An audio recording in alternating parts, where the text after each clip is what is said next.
Hello everyone! The 8 players to participate on the APC2 main event have been determined.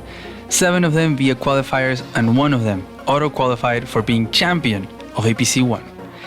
In this video, we'll quickly look into their playstyle, what to expect, what to look for when trying to guess their identities, so take note. Before we start, just wanted to thank all the players during the qualifiers. Every single game was played and you've all been awesome. It really sets a really great precedent for future similar events with this many players, right? And I want to thank all the viewers that have been watching, engaging, liking, commenting, supporting during the qualifiers. It's been incredibly fun so far, so thank you. The map pool for the main event will remain intact, with the only change that Max will be banned on Safecracker, making it a true tier 3. Okay, now let's dive into the players. Azarel, also known as Astaroth on Discord, is probably the player with the most amount of prep out of all of these, especially when it comes to openers. He will study the different possibilities for player 1 and player 2 on each map, and he has precise capture phase and early aggression. Ideally, he reaches the mid game with an advantage that he can then press to win. But if he doesn't, he can be in trouble, as he struggles with very even boards where it becomes very positional and has a hard time knowing what to do and where to press in a late game scenario. He's also said that he will insta-ban Razor's Edge when given the chance, because it's too chaotic. DeadFS is one of the top contenders. His track record in tournaments of all kinds is insane. I'd consider him the second most unpredictable player here. He rarely goes for standard tank openings or tank copter builds. Instead, he's known to save funds early to threaten different openings like B-copter, double RD, or even transport openings, which is unheard of in standard. On APC1, he had 3 T-copters at one point in the semifinals. Just think about that. Not the best with the timer, but does not give up easily and can claw his way back into the game. Apparently despises contested bases, as he's banned Razor's Edge twice and Safecracker on all 3 rounds of the qualifiers. Chloebox, avid live gamer that won the people's heart during APC1 qualifiers with her insane game against Poland on Caustic Finale. Known for skipping early caps to rush contested ones and to self-interrupt her caps to interrupt the opponent's caps. Basically loves to brawl to the point that I don't think I've ever seen her on a stally or positional board yet, and has been going to the area fire hard school apparently because she's been building tech ups really early recently. Her map picks and bans are all over the place, so that'll be tricky, but seems like her least favorite maps are Razor's Edge and Catatonia.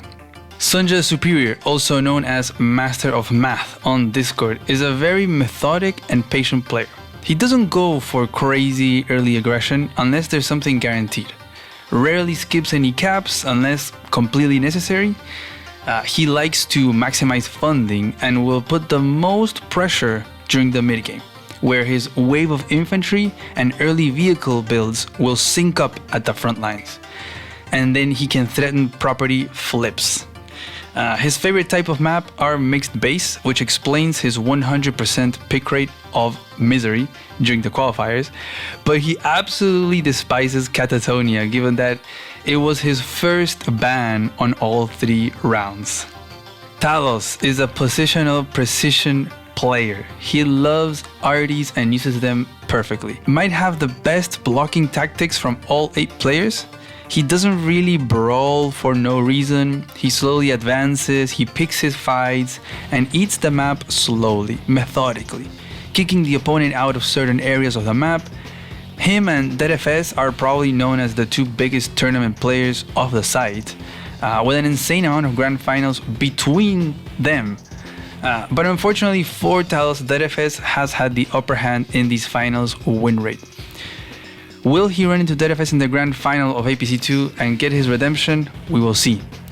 Map-wise, the only clear thing is that he will auto-ban Razor's Edge. Days of Plague, or Plague for short, originally comes from Tiny Wars, basically the Advanced Wars by web equivalent for Days of Ruin. This explains his unpredictable strategy and tactics. He just views the game differently than most pros. He is a wild card. Similar to DeadFS regarding weird openings, I've seen him many times save up and open with a medium tank, for example. He loves mechs to the point that he will always get one out on any given match, even if it takes like 6 turns to do anything. Tends to do the complete opposite of what I think any other pro would do. Will give up important properties, even contested bases, seemingly for free, but most times has a long-term objective to either get it back or squash the opponent's army somewhere else. The only map thing to point out is that he's banned Trouble in Paradise every single time. Advanced Noob, the most active gamer on the live league ladder from these players, with the most amount of standard games played and second most wins after Chloe. He used to be a tank copter spammer brawler, but has shown on the qualifiers that he does well with diverse unit compositions and can adapt very quickly. Possibly the second fastest player of the main event. Map-wise, his picks are diverse, but he doesn't like contested bases, it seems like. Last but definitely not least, Starflash, who auto-qualified for being the champion from APC1, is easily a top contender to win yet again. He is the fastest player out of all, usually banking up to 20 minutes on the timer without sacrificing quality of play.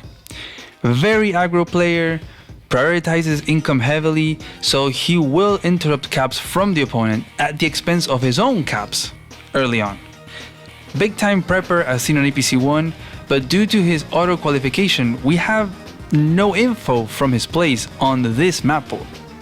Will this hurt him due to a lack of play on them, or will he have studied the opponent's games and prepare surprising new openers?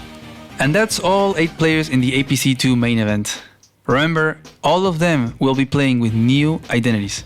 So not only will we not know who is who, but the players themselves won't know who they're playing against.